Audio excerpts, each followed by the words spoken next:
শিক্ষাকর্মী নিয়োগে আরো 5 দিন আবেদনের সময়সীমা বাড়লো।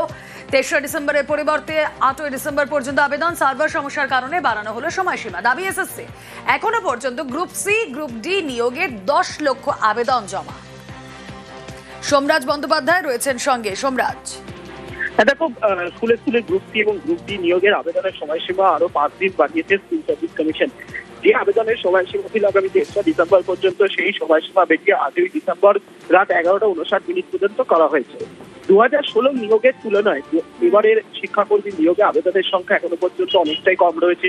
2016 নিয়োগে গ্রুপ সি গ্রুপ ডি মিলিয়ে প্রায় 18 লক্ষেরও বেশি আবেদন জমা পড়েছিল, যেখানে এখনো পর্যন্ত প্রায় 10 লক্ষের সামান্য বেশি আবেদন জমা পড়েছে।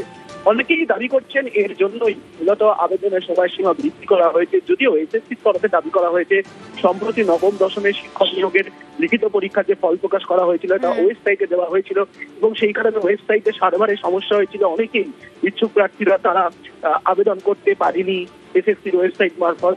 তাই গোটা বিষয়টিকে মাথায় রেখে আরো 5 দিন সময়সীমা বাড়ানো হলো শিক্ষাকর্মী নিয়োগ প্রক্রিয়ায়। ওকে,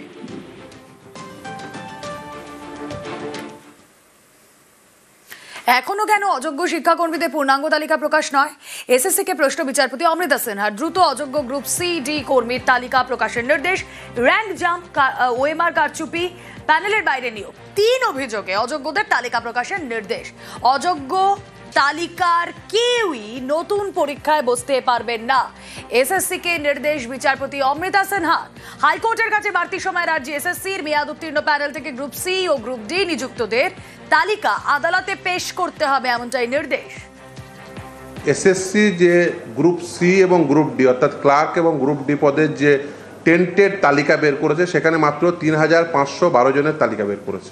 অথচ এই লিস্টটি হবে 3টে ক্যাটাগরিতে, rank jump, out of the panel এবং ওএমআর মিসম্যাচ। এই 3টে ক্যাটাগরিতে 7293 জন টেন্টেড ক্যান্ডিডেট হচ্ছে, অথচ তাদের নাম প্রকাশ করেনি। এখন নিয়োগ প্রক্রিয়া চলছে, 3 তারিখ শেষ ডেট। এই টেন্টেড ক্যান্ডিডেটরা, যারা রিমেনিং টেন্টেড ক্যান্ডিডেটরা, তারা যদি পরীক্ষায় আবার পার্টিসিপেট করে তাহলে এই নিয়োগ প্রক্রিয়াও কলুষিত হবে এবং এই যে গ্রুপ সিডির নিয়োগ, সেটা নির্ভর করবে এই রিপিটিশনের রেজাল্টের উপরে।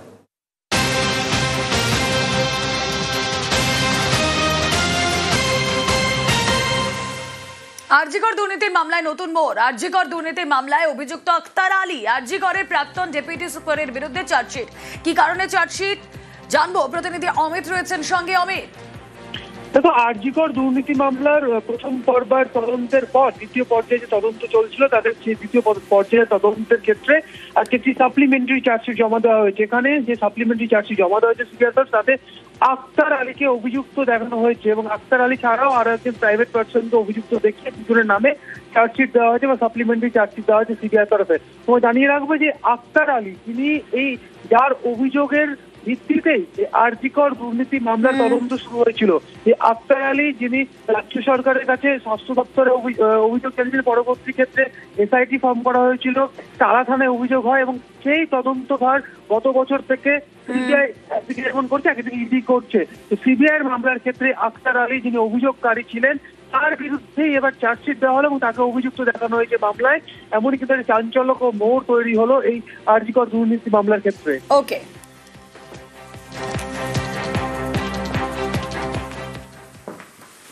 আটক পরিযায়ীদের ছাড়লো ওড়িশা পুলিশ। বাংলায় কথা বলায় বাংলাদেশি তকমা নলহাটির 5 পরিযায়ীকে আটক করে ওড়িশা পুলিশ। 30 থেকে 35 বছর, ওড়িশায় ফেরিওয়ালার কাজ। আধার, প্যান, ভোটার কার্ড দেখালেও রেহাই নেই। রাজ্য প্রশাসনের তরফে যোগাযোগের পর রেহাই, তবে এখনই বাড়ি ফেরা হচ্ছে না 5 শ্রমিকের। 5 দিন থানায় হাজিরার নির্দেশ 5 পরিযায়ীকে। এখানকার পুলিশ এসে ডকুমেন্টস নিয়ে গেল আর বললে আগরপাড়া থানাতে দেখা করবি।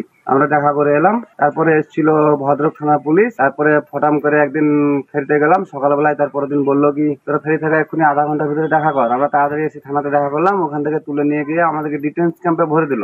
ডিটেন্স ক্যাম্পে ভরার পরে এক রাত থাকলাম। এখন কোথা থেকে কি হলো বুঝতে পারছি না, আপনাদের দয়া। কিন্তু ওই সকালবেলায় আবার ওই ডিটেন্স ক্যাম্প থেকে ডাইরেক্ট আমাদেরকে এনে আগরপাড়া থানাতে নিয়ে গেল। থানাতে সব দেখা দেখি করার পর আবার রুমে রেখে গেল। আর রুমে রেখে যাওয়ার পরে বললো কি প্রত্যেকদিন সন্ধ্যায় গিয়ে এই আমাদের আগরপাড়া থানাতে একটু দেখে আসবি, কিন্তু এরকম করতে হবে, তারপর আর টেনশন নাই।